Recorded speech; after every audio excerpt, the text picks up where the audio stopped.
Friends. Welcome to minds of aspirants. இது books with Shiva அப்படின்னு ஒரு சேனல். இந்த சேனல்ல நம்ம புக் ரிவ்யூ பண்ணுவோம். மைண்ட்ஸ் ஆஃப் ஆஸ்பிரன்ஸ் அஃபிஷியல் சேனலும் இருக்கு. அது வந்து UPSC related stuff.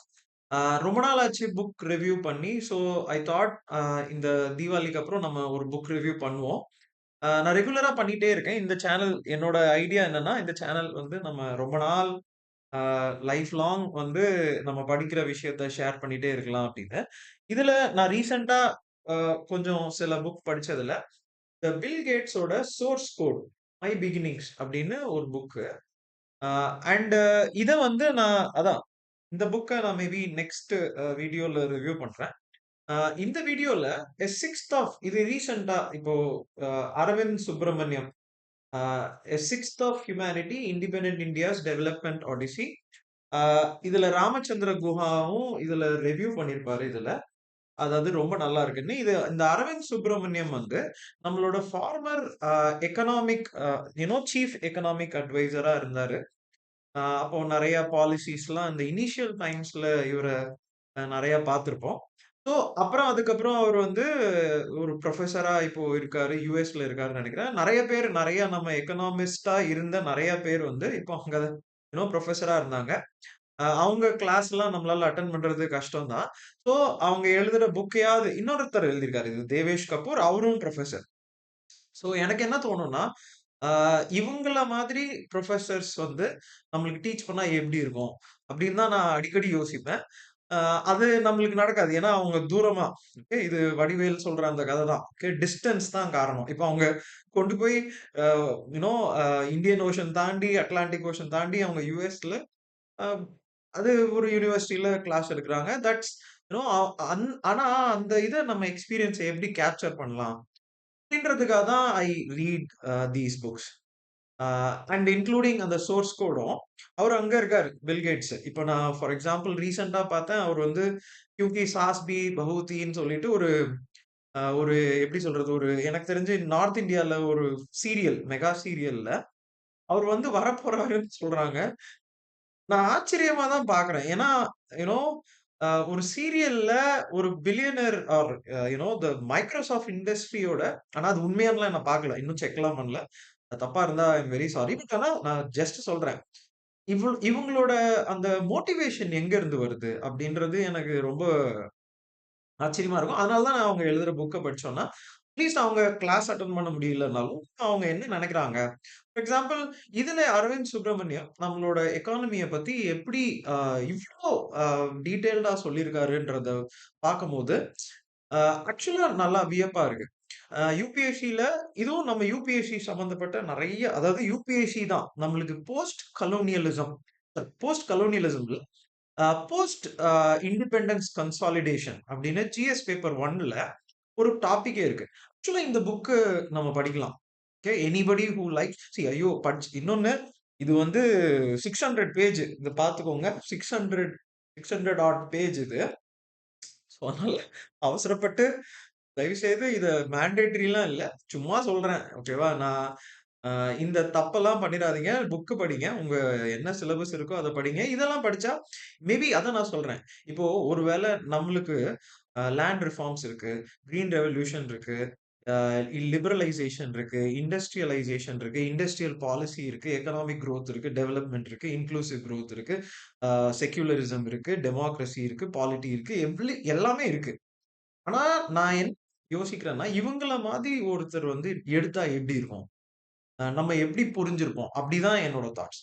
For example நான் இந்த புக்ல நீங்க என்னலாம் சொல்லியிருக்காங்க அப்படின்னா, அவங்க என்ன சொல்றாங்க, இந்தியாவோட ஒரு போஸ்ட் இண்டிபெண்டன்ஸ நீங்க 4 ஃபேஸா எடுத்துக்கோங்கன்னு சொல்றாங்க. அந்த 4 ஃபேஸ் என்ன சொல்றாங்கன்னா, 1950 டூ 1980 இது 1 ஃபேஸ். 1980ஸ் அதாவது 1980 டூ 1990 இது 2வது ஃபேஸ்ன்னு சொல்றாங்க. அப்புறம் 1990 அந்த லிபரலைசேஷன், குளோபலைசேஷன் அண்ட் பிரைவேடைசேஷன் ஆச்சு பார்த்தீங்களா? அதுல இருந்து 2010 இந்த 2010னா 2008 கிரைசிஸ் அண்ட் 10 ஆ இது வந்து 3 ஃபேஸ்ன்னு சொல்றாங்க. 4த் ஃபேஸ் என்ன சொல்றாங்கன்னா, ஆ 2010 அதாவது இதுல வந்து யுபிஏ கவர்ன்மென்ட்ல இந்த ஃபைனல் ஃபேஸ்ல பிரணாப் முகர்ஜி அவரு வந்து ஃபினான்ஸ் மினிஸ்டரா இருந்தாரு. அதுக்கப்புறம் அவர் பிரசிடென்ட் ஆனாரு. ஸோ இவரு வந்த ஃபேஸ்ல என்ன நடந்துச்சு? ஆ இது வந்து அ ஒரு 4த் ஃபேஸ்ன்னு சொல்றாங்க. இன்னைக்கு வரைக்கும். ஸோ இந்த இந்த மாதிரி நம்ம இத அனலைஸ் பண்ணுவோம்னு சொல்றாங்க. இது ஒரு ஃபர்ஸ்ட் ஃபேக்டரா பிரிச்சுக்கிறாங்க. 2வது ஃபேக்டர் இவங்க என்ன சொல்றாங்கன்னா, நம்ம எதெல்லாம் வச்சு அனலைஸ் பண்ண போறோம்? ஆ ஒரு 4 ஃபேக்டர் சொல்றாங்க. அதாவது டைம் லைன இப்படி பிரிச்சுக்கிட்டாங்க. 2வது அவங்க என்ன சொல்றாங்கன்னா, இத வச்சு இந்தந்த ஃபேக்டர்ஸ் கீழ இத அனலைஸ் பண்ணுவோம். டீட்டெயிலா பேசுவோம்னு சொல்றாங்க. அந்த ஃபர்ஸ்ட் ஃபேக்டர் வந்து அ ஒரு ஒரு சொசைட்டி. அதாவது அ இந்தியால பார்த்தீங்கன்னா, எவ்வளோ அ டிஸ்பெரேட் லாங்குவேஜஸ், ரிலிஜன், அ யூ நோ அதுக்கப்புறம் எத்னிசிட்டி, அதுக்கப்புறம் so many different regions, dialects, um குறைகள், நிறைகள், முதல்வன் படத்துல ரகுவரன் சொல்ற மாரி எவ்வளோ வேரியஸ் இது இருக்கு. ஸோ இந்த சொசைட்டிய எப்படி இன்டகிரேட் பண்றது? அந்த பேசிஸ்ல இத பார்ப்போம். நம்ம இந்தியால இந்த 4 ஃபேஸ்ல எப்படி இது நடந்திருக்குன்னு பார்ப்போம். அப்படின்னு சொல்றாங்க. ஸோ 2வது அ இதுக்கு நம்ம சூஸ் பண்ண வெஹிக்கிள் டெமோக்ரசி. அதாவது டெமோக்ரசின்னா வெறும் ஓட்டு போடுறது இல்ல. அ ஒரு ரூல் ஆஃப் லா எப்படி வந்துச்சு? ஃபர்ஸ்ட் வந்து சொசைட்டி. இது வந்து எப்படி இந்த இவ்ளோ இத எப்படி கரை சேர்த்தாங்க? கரை கூட்டு போறாங்கன்னு டூல் யூஸ் பண்றாங்க. அது டெமோக்ரசி. இந்த 3 வந்து என்னன்னா, அவரு என்ன சொல்றாரு, 3 வந்து எக்கனாமி. அதாவது மார்க்கெட் அண்ட் எக்கானமி. ஆ நீங்க இது எல்லாத்தையும் செப்பரேட்டா பார்க்க முடியாது. ஆ இது மார்க்கெட் அண்ட் எக்கானமினா, அதுல என்னலாம் நம்ம டிரான்ஸ்ஃபர்மேஷன் பண்ணியிருக்கோம். இத நம்ம பார்ப்போம். அந்த 4த் அவரு சொல்றது எப்படின்னா, ஆ ஒரு ஒரு நேஷன் பில்டிங். இது எல்லாம் சேர்ந்து அதாவது இவ்ளோ டெஸ்பரேட் சொசைட்டிய டிரான்ஸ்ஃபார்ம் பண்றதுக்கு ஒரு ஒரு ஒரு டூல் டெமோக்ரசி. அதுக்கப்புறம் அந்த எக்கனாமிக்ஸ கரெக்ட்டா பண்ணீங்கன்னா, ஒரு நேஷன் பில்ட் ஆயிடும். இந்த 4 ஃபேக்டர்ஸ். நீங்க நல்லா பார்த்தீங்கன்னா, நம்ம ஸ்டூடண்ட்ஸ்லாம் நெறைய பேர் எஸ்ஸே எப்படி எழுதுறதுன்னு கேட்பாங்க. ஆக்சுவலா நான் இப்ப சொன்னது எஸ்ஸே. நான் கிளாஸ்ல அ யூ நோ நான் அக்யூமென்ல இல்ல அக்யூமென்னா மெயின்ஸ் ஆன்சர் ரைட்டிங் நான் கிளாஸ் எடுக்கும்போதும், நான் இந்த மாதிரி ஒரு இது சொல்லுவேன். எப்பவுமே எஸ்ஸே எழுதும்போது ஒரு டைம் லைன் வச்சுக்கோ. எஸ்ஸேவ அ சில பேர் ஃபார் எக்ஸாம்பிள் மாத்தி மாத்தி எழுதுவாங்க. அதாவது இன்னைக்கு விஷயத்த ஒரு பாயிண்ட்ல எழுதுவாங்க. அதுக்கப்புறம் ஒரு பழைய விஷயம் எழுதுவாங்க. அதுக்கப்புறம் திருப்பி ஒரு இன்னொரு விஷயம். இது கனெக்ஷனே இருக்காது. அண்ட் இன்னொன்னு, நீங்க கிளியரா இந்த சோசியல், எக்கனாமிக், பொலிட்டிக்கல் அப்படின்னு நம்ம எல்லாருக்குமே ஊருக்கே தெரியும். ஆனா, அரவிந்த் சுப்ரமணியமும் அப்படிதான் எழுதுறாரு. ஆனா, அதுல ரொம்ப டீட்டெயிலா எழுதுறாரு. நான் இதுல விளையாட்டுக்கு சொல்லலங்க. இதுதான் அந்த புக்கு. இத வந்து நம்ம எப்படி பண்ணுவோம் அப்படின்னு சொல்றேன். இதுல நான் என்ன பண்றேன், ஒரு ஃபர்ஸ்ட் ஃபேஸ் மட்டும் சொல்றேன். ஏன்னா, ரொம்ப பெருசா ரிவ்யூ பண்றது வந்து அதுக்கப்புறம் வீடியோவும் இதாயிடும். இன்னொன்னு, நான் படிச்சது இன்னும் ஒரு கொஞ்சம் படிச்சிருக்கேன். அதாவது 1 இத 6த் ஆஃப் அ ஹியூமானிட்டின்னு சொல்றாருல்ல. 6த் ஆஃப் அ ஹியூமானிட்டிய அதாவது 6த் ஆஃப் ஹியூமானிட்டினா நம்மளோட whole population of India is 6த் ஆஃப் த வேர்ல்ட் பாப்புலேஷன். 6த் ஆஃப் ஹியூமானிட்டியோட இத வந்து நான் படிச்சது ஒரு 25% படிச்சிருக்கேன். இன்னொரு 75% இருக்கு. அதாவது நான் அந்த ஃபர்ஸ்ட் ஃபேஸ் படிச்சிருக்கேன். இன்னொன்னு புக் படிக்கிறதுல எனக்கு ரொம்ப அ புடிச்ச விஷயம் என்னன்னா, நீங்க உங்க தாட்ஸயே கேள்வி கேட்பீங்க. நெறையா நம்ம இந்த இந்த ஜெனரேஷன்ல நான் பார்த்த வரைக்கும், நம்ம ஜெனரேஷன்ல இந்த ஜெனரேஷன்னா நான் ஐ அம் சேயிங் அவர் ஜெனரேஷன்ல நான் பார்த்த வரைக்கும், because of this advent of social media நம்ம எல்லாருமே ரொம்ப எக்ஸ்ட்ரீம் வியூ போயிடுறோம். அதாவது என்னோட கருத்து தான் கரெக்ட். இன்னொருத்தவங்க கருத்த நான் ஏத்துக்கவே மாட்டேன். அவங்க சொல்றது எல்லாம் தப்பு. இப்போ நான் சொல்றது வந்து ஒருத்தர் ஏத்துக்கல அப்டின்னா, இம்மீடியட்டா அவங்க என்ன பண்றாங்க, வேற ஒரு இடத்துல ஸ்விட்ச் பண்ணி போயிடுறாங்க. இந்த இதுல ஒரு ஒரு பாயிண்ட் என்னன்னா, ஆ நம்ம ஒரு ஒரு சின்ன எக்ஸாம்பிள் வந்து எனக்கு நேருவ ரொம்ப பிடிக்கும். நான் வந்து எக்ஸாம் படிச்சுட்டு இருக்கும்போது, நேருவோட 3 புக் இருக்கு. அதாவது கிளிம்சஸ் ஆஃப் வேர்ல்ட் ஹிஸ்டரின்னு ஒண்ணு இருக்கு. அதுக்கப்புறம் டிஸ்கவரி ஆஃப் இந்தியா. இது வந்து இந்தியா பத்தி. அதுக்கப்புறம் ஆட்டோபயோகிராபி. இந்த 3 புக் அவரோட இது இருக்கு. நான் என் எக்ஸாமினேஷன் படிக்கும்போது, இப்படி ஒருத்தர் வந்து எழுத முடியுமா? ஒரு ஹிஸ்டரிய கிளிம்சஸ் ஆஃப் வேர்ல்ட் ஹிஸ்டரிலாம் படிச்சுட்டு எனக்கு அது ஒரு 1000 பக்கம் ஆனா அது என்னன்னா லெட்டர்ஸ் டூ இந்திரா காந்தி. அவர் வந்து அவங்க பொண்ணுக்கு வந்து ஜெயில்ல இருந்து எழுதின லெட்டர். அவர் கிட்டத்தட்ட ஒரு 10 வருஷம் ஜெயில்ல இருந்தாரு. அவர் எழுதின லெட்டர். இப்போ இந்த ஒரு பாயிண்ட் எல்லாம் நான் வியந்து படிச்சிருக்கேன். எனக்கு எக்ஸாம் மெயின்ஸ் எழுதும்போது, மேபி அதான் ஒரு பாயிண்ட்ல ஒரு ஸ்டூடண்ட்ன்னு சொல்லக்கூடாது. சரி ஒரு ஸ்டூடண்ட் நான் நேரு எனக்கு பிடிக்கும்னு சொன்னதுக்கு வந்து, இந்த சென்ஸ் வந்து அதனால அதான் பாயிண்ட். அதனால தான் நீலாம் ஃபெயிலா போன.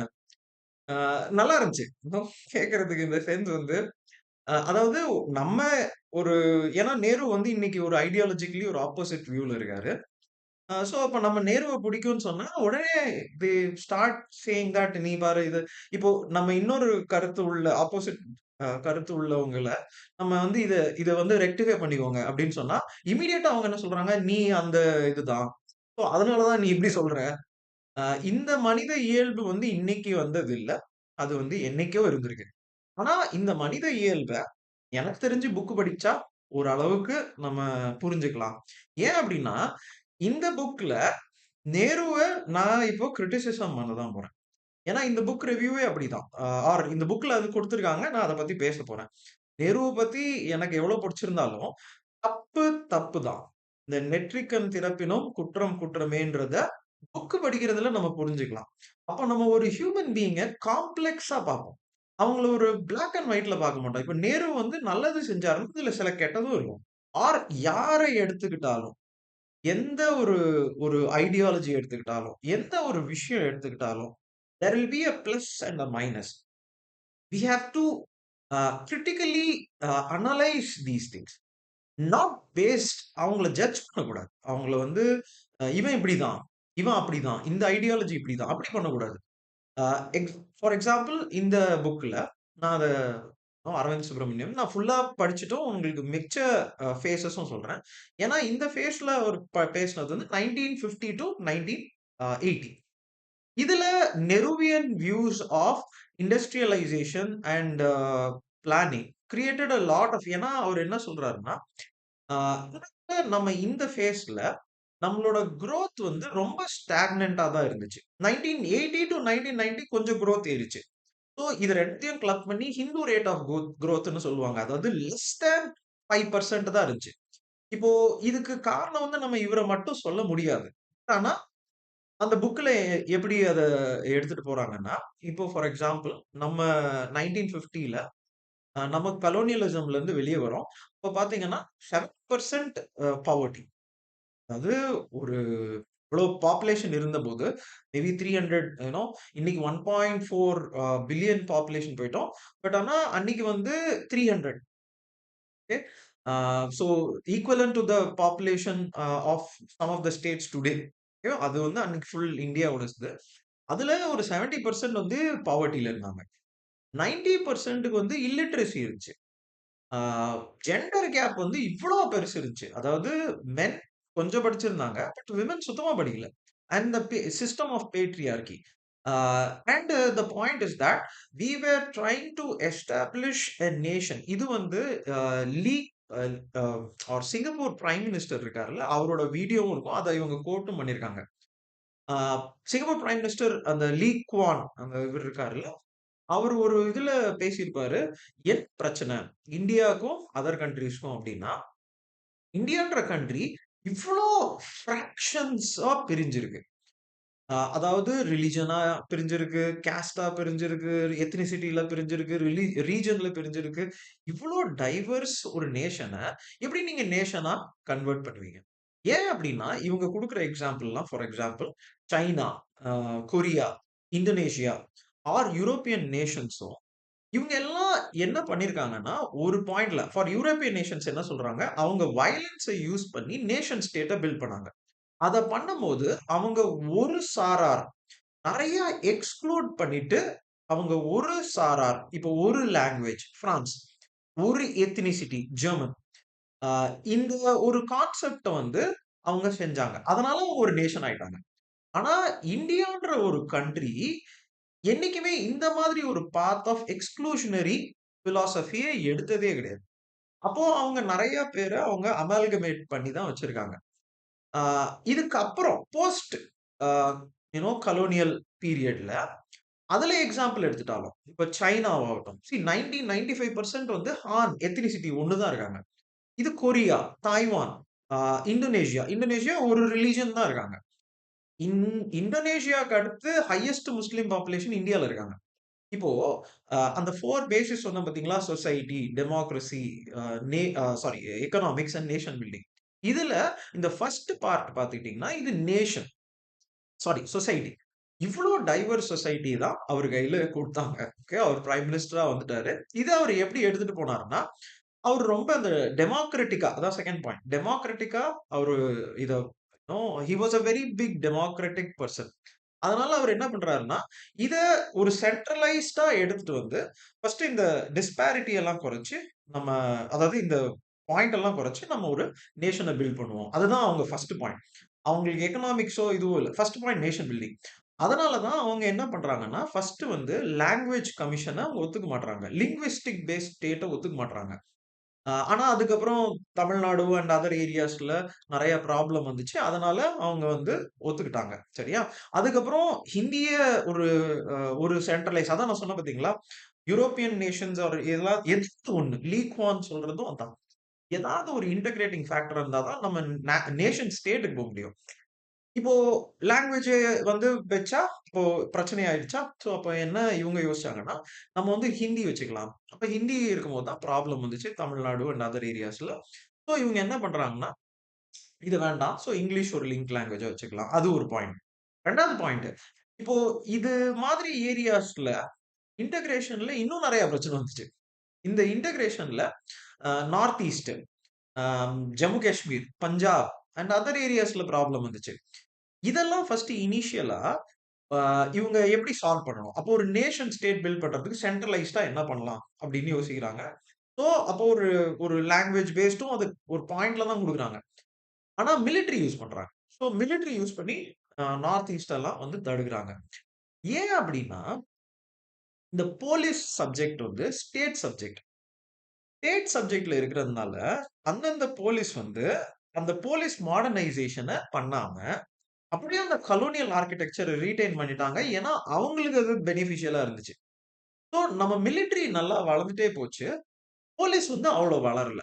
ஸோ இப்ப என்ன ஆயிடுச்சுன்னா, அ ஒரு government according to article 355 central government has responsibility to restore order in a particular state. So first இனிஷியலா Punjab sorry first for example பார்த்தீங்கன்னா, அதனால தான் அந்த பஞ்சாப் கிரைசிஸ்லலாம் மிலிட்டரி உள்ள இறங்கிட்டாங்க. நார்த் ஈஸ்ட் இதெல்லாம் மிலிட்டரி தான் உள்ள போயிருப்பாங்க. இந்த போலீஸ வந்து இவங்க மாடர்னைஸ் பண்ணாததுனால, இதெல்லாம் நடந்துச்சு. அப்படின்னு அவர் சொல்றாரு. அப்போ பாயிண்ட் என்னன்னா, இத கரெக்ட் பண்றது தான். நம்ம ஜிஎஸ் பேப்பர் 3ல பார்த்திருக்கீங்களா? அ சென்ட்ரல் ஆர்ம்ட் போலீஸ் ஃபோர்ஸ்ன்னு இருக்கும். போலீஸ் ஃபோர்ஸ் வந்து ஸ்டேட் சப்ஜெக்ட். அத டெவலப் பண்ணாத விட்டதுக்கு காரணமாக, நம்ம ஒரு central armed reserve police force create பண்ண வேண்டியதா போச்சு. அதுல தான் சாஸ்திர சீமா பல், border security force, NSG, CISF எல்லாமே வரும். அசாம் ரைபிள்ஸ் இவங்க எல்லாமே நீங்க பார்த்தீங்கன்னா, சிஆர்பிஎஃப் இவங்க எல்லாமே இன்டர்னல் இன்டர்னல் செக்யூரிட்டிக்கு உள்ள வருவாங்க. ஆர்மிய வெளிய ஐ மீன் வெளியன்னா எக்ஸ்டர்னல் ஃபேக்டர்ஸ் கிட்ட அனுப்பிச்சுருவாங்க. இப்போ இந்த 2 ஸ்ட்ரக்சர் வந்து கிரியேட் பண்றது தான் அந்த நேஷன் ஸ்டேட்ல அந்த பீரியட்ல பண்ணது. இப்போ அதாவது இந்த 50 டூ 80 இப்ப இந்த ஸ்ட்ரக்சர் வந்துச்சா, சோ ஃபர்ஸ்ட் வந்து சொசைட்டி இவ்ளோ டிஸ்பேரேட்டா இருந்துச்சு. இத இது பண்றதுக்கு தான் கான்ஸ்டிடியூஷன் ஒண்ணு எடுத்துட்டு வந்து அஃபர்மேட்டிவ் ஆக்ஷன் நெறைய இதெல்லாம் பண்றாங்க. அப்புறம் நேஷன் ஸ்டேட்டும் ஓரளவுக்கு ட்ரை பண்ணி பண்ணியிருக்காங்க. ஏதோ பண்றாங்க. உப்மா கத தான். ஆ அதுக்கப்புறம் அந்த 3 இப்போ அந்த 3ல தான் பார்த்தீங்கன்னா, டெமோக்ரசி. இப்போ ஒருத்தருக்கு அவங்க கையில டெமோக்ராட்டிக் இத குடுத்துடுறாங்க. ஒரு ஓட்டு எல்லாருக்கும். அப்போ பணக்காரனுக்கும் ஒரு ஓட்டு, இன்னும் ஏழைக்கு ஒரு ஓட்டு. இது அவரு சொல்றாரு இந்த புக்ல. எந்த கண்ட்ரியும் ட்ரை பண்ணல. நான் மேபி அந்த டேபிள ஒரு இடத்துல குரூப்ல வேணா போடுறேன். நீங்க பாருங்க. அதாவது எல்லா கண்ட்ரியும் ஃபர்ஸ்ட் வந்து பணம் வச்சிருக்கவங்களுக்கு குடுத்தாங்க. ஆ இன்க்ளூடிங் நம்ம இந்தியாலயே பார்த்தீங்கன்னா, 1990 1909 1919 1935 ஆக்ட் எல்லாம் பார்த்தீங்கன்னா, யார் பணம் வச்சிருக்காங்களோ அவங்க வந்து ஓட்டு போட போறாங்க. அதுவும் ஒரு ரொம்ப மினிஸ்கியூல் ஒரு 1% 2% ஆஃப் த பாப்புலேஷன் தான். அதுல ஒருத்தருக்கா ரிசர்வேஷன் குடுத்துட்டு இருந்தாங்க. ஆ பிரிட்டிஷர்ஸ்ல. இண்டிபெண்டன்ஸ் கிடைச்ச உடனே எல்லாருக்கும் குடுத்துட்டாங்க. சோ இது ஒரு பெரிய டிரான்ஸ்ஃபார்மேட்டிவ் சேஞ்ச். இந்த டிரான்ஸ்ஃபார்மேட்டிவ் சேஞ்ச அவங்களால சஸ்டெயின் பண்ணணும்னா எக்கனாமிக்ஸ வளர்க்கணும். எக்கனாமிக்ஸ வளர்த்தாங்களா அப்டின்னா, அ இதுல தான் வந்து அ நேருவோட சிவியர் கிரிட்டிக்கா யூ நோ அ அரவிந்த் சுப்ரமணியமும் அண்ட் தேவேஷ் கபூர் இவங்க 2 பேருமே எழுதியிருக்காங்க. இந்த சென்ஸ் வந்து இந்த எக்கனாமிக்ஸ்ல நானுமே இந்த பாயிண்ட் எனக்கு இவரு படிச்ச உடனே புரியுது. எக்கனாமிக்ஸ்ல நம்ம இனிஷியலா பிளான்ட் மாடல் இத ட்ரை பண்ணோம். அந்த பிளான்ட் மாடல்ல நேரு வந்து நான் அந்த அவரோட புக் படிக்கும்போதும் எனக்கு நல்லா புரிஞ்சது என்னன்னா, Nehru was completely influenced by European socialism. அ கம்யூனிசம் அவர் கம்யூனிஸ்ட் பிலாசபில இருந்து சோஷியலிசம் புரிஞ்சுக்கிட்டார். சோஷியலிசம் அப்டின்னா யூரோப்பியன் கண்ட்ரீஸ்ல it was more of industrial development. அந்த இண்டஸ்ட்ரியல் டெவலப்மென்ட்ல வெல்ஃபேர் குடுக்கணும். இப்படிதான் ஒரு கான்செப்ட். ஆனா, நம்மளோட இங்க இருக்கிற எக்கனாமிக் ஸ்ட்ரக்சர் எப்படி இருந்துச்சுன்னா, அக்ரிகல்ச்சர்ல ஸோ 70% பாவர்ட்டி இருந்துச்சுன்னா, 90-80% வந்து அக்ரிகல்ச்சர் லேண்ட்ல டிபெண்டன்டா இருந்தாங்க. இந்த அக்ரிகல்ச்சர்ல அ நேரு அ கான்சன்ட்ரேட் பண்ணாம, அவர் இண்டஸ்ட்ரியில கான்சன்ட்ரேட் பண்றாரு. சி அக்ரிகல்ச்சர், இண்டஸ்ட்ரி, சர்விசஸ் 3 இப்படி அ ஒரு நோபல் லாரேட் வந்து குடுத்த அந்த கான்செப்ட்ல இப்படிதான் போகும். ஆ இது ஜியோகிராஃபிலயும் இருக்கு. ரோஸ்டோஸ் குரோத் அண்ட் டெவலப்மென்ட்ன்னு ஒரு தியரி இருக்கு. இது வந்து நீங்க புரிஞ்சுக்கணும். இதோட கான்செப்ட் என்னன்னா, அக்ரிகல்ச்சர்ல நெறைய பேர நேருவோட கான்செப்ட் என்னன்னா, அக்ரிகல்ச்சர்ல நெறைய பேர நம்ம ரீட்டெயின் பண்ணிட்டா, இண்டஸ்ட்ரிய வளர்க்க முடியாது. இண்டஸ்ட்ரியல் நம்ம வளர்க்கலன்னா, நம்மளால இருக்கிற ஒரு சின்ன ரிசோர்ஸ வச்சு நம்மளோட குரோத் அண்ட் டெவலப்மென்ட் பண்ண முடியாது. ஒரு மேனுஃபேக்சரிங் பண்ண முடியாது. ஸோ, அப்ப அவங்க என்ன பண்ட்டாங்கன்னா, இந்த பாயிண்ட்ல இருந்தே, ஸ்டார்ட்டிங்ல இருந்தே 2ண்ட் இது. அ அதுவும் கேப்பிட்டல் இன்டென்சிவ் இண்டஸ்ட்ரிய ஆரம்பிச்சுட்டாங்க. நீங்க அதனால தான் பார்த்தீங்கன்னா, they will start the steel industry, goal industry எல்லாமே பெருசு பெருசா. அ ப இத பண்ண ஆரம்பிச்சதுக்கான பிரச்சனை எங்க வந்துச்சுன்னா, அக்ரிகல்ச்சர்ல அவ்வளோ பெருசா இது பண்ணல. அக்ரிகல்ச்சர ஸ்டேட் லிஸ்ட்க்கு குடுத்துட்டாங்க. சோ, ஸ்டேட் நீங்க பார்த்துக்கோங்க. எப்படி வந்து இன்டர்னல் செக்யூரிட்டில போலீஸ வந்து ஸ்டேட்க்கு குடுத்ததுனால மாடர்னைஸ் ஆக முடியலையோ, இதே விஷயத்த இங்க ஸ்டேட்க்கு குடுத்ததுனால இதுவுமே அவ்வளோ பெருசா மாடர்னைஸ் ஆக முடியல. அக்ரிகல்ச்சரும் நெறைய பிரச்சனைக்குள்ள போயிடுச்சு. அதுக்கப்புறம் நெறைய ஏன் அப்டின்னா, இது ஒரு இதெல்லாம் உள்ள ரொம்ப டீட்டெயில்டா போம்போது ரொம்ப நல்லா இருக்கு. இந்த சென்ஸ் வந்து நீங்க ஏன் புரிஞ்சுக்கணும். மத்தவங்கள குறை சொல்றதுக்கு இல்ல. நீங்க ஏன் அத புரிய ஆரம்பிக்கணும். இவன் இப்படிதான், அவன் அப்படிதான் சொல்றது விட்டு ஏன்? ஸ்டேட் லிஸ்ட்ல நீங்க குடுத்தீங்கன்னா, ஸ்டேட் அ லெஜிஸ்லேச்சர்ல யாரு வந்து லெஜிஸ்லேட்டரா, எம்.எல்.ஏ.வா வருவா அப்படின்னு பார்த்தீங்கன்னா, யாரு அந்த அக்ரிகல்ச்சர் லேண்ட் வச்சிருக்கவங்க தான் வருவாங்க. ஏன்னா இனிஷியல் ஃபேஸ்ல அவங்க கிட்ட தானே சர்ப்ளஸ் இருந்துச்சு. இன்னைக்கு எலக்ஷன ஜெயிக்கணும்னா காசு வேணும். அன்னைக்கும் அதேதான். என்னைக்குமே அதேதான். கிரீஸ்ல 500 பிசில இருந்தே அதேதான். ஆ இது வந்து நம்ம சொசைட்டி. அது நம்ம நீங்க இது பிராக்டிகலாவும் யோசிக்கணும். யார் வருவா? அப்ப அவங்க உள்ள போனாங்கன்னா, அவங்க எந்த லா பாஸ் பண்ணுவாங்க? இத ஓவர் பவர் பண்றதுக்கு தான் லேண்ட் ரிஃபார்ம்ஸ்லாம் வந்துச்சு. ஆனாலுமே அத சரியா செயல்படுத்த முடியல. நெறைய இடத்துல செயல்படுத்த முடியல. இதுக்கு தான் ஆ யூ நோ ஒரு டெமோக்ராட்டிக்கா இருந்த நேரு, ஃபர்ஸ்ட் அமெண்ட்மென்ட்ட மாத்திட்டு வந்து மாத்துறாரு. ஒரு ஒரு அமெண்ட்மென்ட் குடுத்துட்டு வந்து லேண்ட் ரிஃபார்ம்ஸ எடுத்துட்டு வரணும்னு சொல்லி நெறைய அந்த 9த் ஷெட்யூல்லாம் எடுத்துட்டு வராங்க. நீங்க நல்லா பார்த்தீங்கன்னா, இதுல அ இண்டஸ்ட்ரி கொண்டு போனது ஒண்ணு தான். ஆ அது அவரோட சாய்ஸ். ஏன்னா யூரோப்பியன் சோஷியலிசம் மாடல் இருக்கிறார். ஆனா அ அக்ரிகல்ச்சர் வேஜஸ் அக்ரிகல்ச்சர் புரொடக்டிவிட்டிய ஏத்த விடல. ஏன் அப்டின்னா, இது வந்து இண்டஸ்ட்ரியல் வொர்க்கர்ஸ்க்கு ப்ராப்ளமா முடியும்.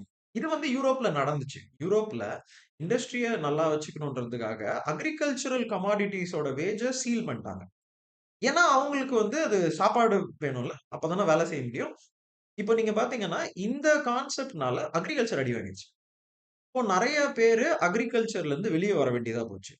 ஆனா வெளிய வந்தா இண்டஸ்ட்ரிய அவ்வளவா டெவலப் பண்ண விடல.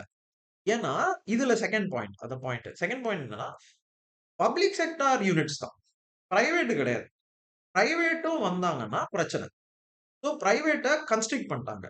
எதன் மூலியமா கன்ஸ்ட்ரக்ட் பண்ணாங்கன்னா, லைசென்ஸ் ராஜ், கோட்டா ராஜ் இந்த மாரி கான்செப்ட் இல்ல. நான் இன்னைக்கு படிக்கும்போது எனக்கே அ எப்படி இத பண்ணாங்க அப்படின்னு. அதாவது நீங்க ஒரு இண்டஸ்ட்ரி வைக்கணும்னா லைசென்ஸ் வாங்கணும். நான் இன்னைக்கு இன்ஸ்டிடியூட் வச்சிருக்கேன். இந்த சென்ஸ் வந்து எனக்கு இன்னைக்கு தோணுது. இப்ப நான் போய் ஒரு இடத்துல லைசென்ஸ் வாங்கி, இது வாங்கி தான் நான் வந்து ஒரு விஷயம் பண்ணணும்னா, எப்ப பண்ணி முடிக்கிறது?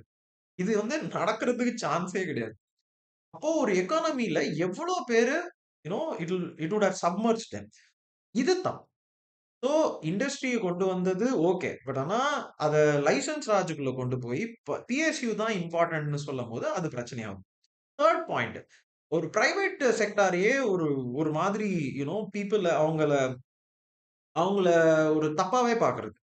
அவங்கள ஏன் அப்டின்னா, மிச்ச கண்ட்ரீஸ் எல்லாம் பிரைவேட் செக்டார இன்டகிரேட் பண்ணும்போது, நம்ம பிரைவேட் செக்டார தள்ளி வச்சுட்டு, ஸ்மால் ஸ்கேல் செக்டாருக்கு மட்டும் தான் ah you know we were designating from all the industries for small scale. நீங்க யோசிச்சு பாருங்க. ஒண்ணு பிஎஸ்யூ இல்ல ஸ்மால் ஸ்கேல். எப்படி வந்து இதுக்கு இன்டகிரேட் ஆகும்ன்றது, நான் அத படிக்கும்போது, அது நிஜமாவே ஒரு வியப்பா தான் இருந்துச்சு. ஆ சோ இதுதான் இந்த பாயிண்ட்ல இதெல்லாம் தான் அக்ரிகல்ச்சருக்கு இடம் குடுக்கல. ஏன்னா, அது வந்து இங்க ஹிண்டர் பண்ணணும்னு நெனச்சாங்க. அப்போ அந்த பாயிண்ட்ல பண்ணல. இண்டஸ்ட்ரியும் கேப்பிட்டல் இண்டஸ்ட்ரி ஆயிடுச்சு. அது எப்படி வந்து uh inefficient, corrupt, a nexus between a bureaucracy இது எல்லாமே நான் யோசிச்சு பார்க்கும்போது, அ அதனால தான் அந்த குரோத் வந்து ரொம்ப கம்மியா இருந்திருக்கு. நீங்க குரோத்த கம்மியா இருக்கும்போது, உங்களால எந்த ஒரு விஷயத்துக்கும் அ டெவலப் பண்ண முடியாது. அதனால தான் நெறைய புரொட்டஸ்ட் எல்லாம் அந்த டைம்ல நடந்திருக்கு. எமர்ஜென்சி வந்திருக்கு. ஸ்டூடென்ட் புரொடெஸ்ட், லேபர் புரொடெஸ்ட், ஃபார்மர்ஸ் புரொடெஸ்ட் எல்லாமே அந்த டைம்ல பயங்கரமா இருந்திருக்கு.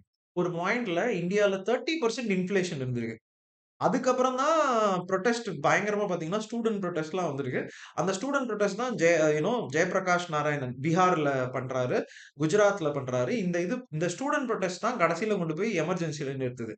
ஏன்னா, அந்த டைம்ல பார்த்தீங்கன்னா, 30% நம்மளோட இது வந்து இன்ஃப்ளேஷன்.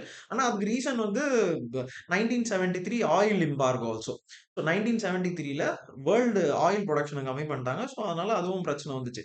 இந்த மாதிரி நெறைய ப்ராப்ளம் இருந்ததுனால, அ ஒரு ப்ராப்பர் குரோத் அண்ட் டெவலப்மென்ட் செய்ய முடியல இந்த ஃபேஸ்ல. மிச்ச ஃபேஸ நான் மேபி படிச்சுட்டு நான் ஒரு ஒரு ஃபேஸ்ல சொல்றேன். இதுவே சூப்பரா இருந்துச்சு. இந்த சென்ஸ் வந்து நான் நெறைய விட்டுட்டேன். நேஷனலைசேஷன் பத்தி பேசியிருக்காங்க. அக்ரிகல்ச்சரல் ரெவல்யூஷன் பத்தி பேசியிருக்காங்க. அக்ரிகல்ச்சர் ஃபார் எக்ஸாம்பிள் நேரு அத நான் சொல்லி மேபி அத சொன்னா, அ 2013ல யுபிஎஸ்சில ஒரு கொஸ்டின் கேட்டாங்க. அந்த கொஸ்டின நான் இன்னைக்கு இப்போ எழுதுனா நல்லா இருந்திருக்குமே! ஆனா அது 2013 இது 2025. அதாவது அ ஜெய் ஜவான் ஜெய் கிசான். லால் பகதூர் சாஸ்திரி ஆஃப்டர் நேரு டைஸ் அ இவரு வராரு. இவரு குடுத்த அந்த ஸ்லோகன் தான் ஜெய் ஜவான் ஜெய் கிசான். அ ஜெய் ஜவான் அவரு ஏன் சொன்னாருன்னா, அந்த டைம்ல பாகிஸ்தான் கூட சண்டை நடக்க போச்சு. ஜெய் கிஷான் ஏன் சொல்றாருன்னா, 1964 ஆர் 63 ஸோ நேரு வந்து 1964 வரைக்கும் இருக்காரு. 52 டூ 64 இந்த ஃபுல் பீரியட்ல அவரு வந்து அக்ரிகல்ச்சருக்கு ஒரு வாட்டி ஒத்துக்கிட்டா கூட, அவருக்கு இடம் குடுக்கல. அவரோட பாயிண்ட் வந்து இத இண்டஸ்ட்ரி தான் நம்ம பார்ப்போம். அந்த பாயிண்ட்ல தான் அவரு யோசிக்கிறாரு. இவங்க அதனால தான் நம்மளுக்கு நெறைய ஃபுட் கிரைசிஸ்லாம் வந்துச்சு. அந்த ஃபுட் கிரைசிஸ்ல நம்ம நெறைய இம்போர்ட் பண்ண வேண்டியதா இருந்துச்சு ஃபுட். இதுல புக்ல அனலைஸ் பண்ணும்போது தெரியுது. இப்போ இண்டஸ்ட்ரிய நம்ம எதுக்கு கேப்பிட்டல் இண்டஸ்ட்ரிய வளர்க்குறோம்னா, தட் நம்ம நெறைய ஃபாரின் எக்ஸ்சேஞ்ச சேவ் பண்றதுக்கு. அப்பதான் நம்ம நெறைய இம்போர்ட் பண்ண மாட்டோம். Import substitution. ஆனா, இதுல இம்போர்ட் சப்ஸ்டிடியூஷன் நடக்கலன்னு சொல்றாரு. ஏன்னா, நம்ம நெறைய அக்ரிகல்ச்சர் இம்போர்ட் பண்ணிட்டு இருந்தோம். நெறைய சாப்பிடுறதுக்கு இது இல்ல. இப்போ அ இதனால இட் வாஸ் ப்ராப்ளம் சொல்றாரு. இது இந்த பாயிண்ட்ல நெறைய அதான் இந்த இதுல வந்து நீங்க பார்த்ததுல புரிஞ்சுக்க வேண்டியதுல என்னதுன்னா, அ புக் ஏன் படிக்கணும் அப்படின்னு வரம்போது, நம்மளால இப்போ இதனால நேரு மேல இருக்க மரியாதைலாம் எனக்கு குறையாது. ஆர் நேருவ நான் வந்து ஐய்யயோ! இவரு இப்படிதான் பண்ணிட்டாரு அப்படின்னு பாயிண்ட்லாம் நான் போமாட்டேன். எனக்கு என்ன புரியுதுன்னா, ஒரு மனுஷன் ஆர் ஒரு விஷயம் எவ்ளோ காம்ப்ளக்ஸ். இத வந்து பிளாக் அண்ட் ஒயிட்ல பார்க்கக்கூடாது. இது புக் படிக்கிறதுல தான் வருது. நம்ம ஒரு ஒரு ஃபார் எக்ஸாம்பிள் ஒரு ஒரு ஸ் ஒரு ஒரு ஒரு ரீல் ஒரு ஒரு 1 மினிட் ரீல். நானுமே அந்த ரீல்ஸ்லாம் பண்ண போறேன். நானும் மாறிட்டேன். எனக்கு புக் படிச்சதுல இந்த இன்னொரு விஷயம் புரிஞ்சது என்னன்னா, you have to adapt your self to the growing needs. Reels பண்ண தான் போறேன். பட் ஆனா இந்த வீடியோ பாருங்க. இது இவ்ளோ பெரிய வீடியோ. நான் இன்னும் பேச விட்டா நான் இன்னும் நெறைய சொல்லிட்டே இருப்பேன். பட் ஆனா இட் வில் நாட் பி அந்த வீடியோ வியூஸ் போவாது. அது எனக்கும் தெரியும். ஸோ பாயிண்ட் என்னன்னா, ஆனா கத்துக்க வேண்டியது என்ன? புக் படிச்சீங்கன்னா, நிஜமாவே அ நெறைய விஷயம் உங்களுக்கு தெரிய வரும். நெறைய பேர் மேல நீங்க எக்ஸ்ட்ரீம் வியூஸ் எடுக்க மாட்டீங்க. நம்மளோட ஐடியாலஜி தான். நம்மளோட புடிச்சவங்க தான். ஒருத்தர் ஆப்போசிட் கருத்து வச்சா, அத ஏத்துக்கிற மனப்பான்மை உங்களுக்கு வளரும்ன்றது எனக்கு இந்த புக் படிச்சப்போ தெரியுது. நான் இன்னும் அத படிக்கணும்னு ஆசைப்படுறேன். I will keep reading that. And இத இன்னொரு வாட்டி I will show you this book. It's a very nice book. Sixth of humanity. அ இத வந்து போஸ்ட் கன்சாலிடேஷனுக்கு நீங்க படிக்கலாம். இப்பதான் வந்திருக்கு. ஆ ஸோ நீங்க பாருங்க. அண்ட் வீடியோ எண்ட் பண்றதுக்கு முன்னாடி I would want to say that in minds of aspirants we are starting this batch called as Xingshang. The Xingshang is a prelims comprehensive test batch and mentoring. This batch will include tests, classes, revision classes, PYQ analysis classes, direct mentoring, and also uh, all the things which are necessary for preliminary examination will be available to you. You can contact the number given below. And நீங்க யாராவது உங்க friends இருந்தாங்கன்னா அவங்களுக்கும் refer பண்ணுங்க. Thank you for watching. All the best.